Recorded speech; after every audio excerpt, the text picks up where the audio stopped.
আসসালামু আলাইকুম বন্ধুগণ, সবাই কেমন আছো? আশা করি সবাই ভালো আছো, সুস্থ আছো। হ্যাঁ, তোমাদেরকে একটা কাজ দেখাতে চাই।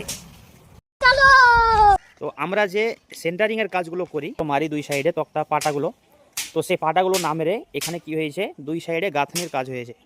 হ্যাঁ, ঠিক আছে, একদম পুরো যে গেট বিমটা রয়েছে দুই সাইডে পুরো গাঁথনি। এই যে মিস্ত্রি খাঁচা নামাচ্ছে এখন। আমাদের বাঁধা কমপ্লিট হয়ে গেছে। তো তোমাদের সামনে এই জিনিসটা শেয়ার করার জন্য আর আমি ভিডিওটা বানাচ্ছি যে এই কাজটা যে রয়েছে, এই কাজটা হচ্ছে সমুদ্র ধারে যাদের ঘর রয়েছে তারা বেশিরভাগ এই কাজটা করে। अच्छा हमको सिखा रिया है।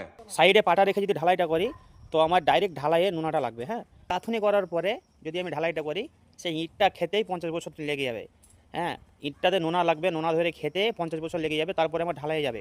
তো এইখানে ভাই যত রকমের কাজ আছে, যতটা বিল্ডিং, যতজন বাড়ি করে, সবারই কাজ একই রকম।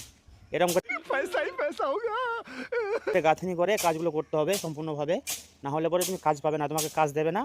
এরকম যদি গাঁথনি না করো তো এখানকার লোকেই বলবে যে ভাই তুই কেমন করে কাজ করছিস, তুই কাজ জানিস না। তো একটা কথা বলতে কি বলো তো ভাই, যেখানে যা চলে, যেখানে যা নিয়ম, সেখানে সেরকমভাবে কাজ করতে হবে। হ্যাঁ, সেরকমভাবে কাজ করলে পরে তুমিও খুশি, যার কাজ করবে সেও খুশি। হ্যাঁ, मजा आया और मैं ये जो मजा है हिंदुस्तान के हर व्यक्ति को देना चाहता हूं।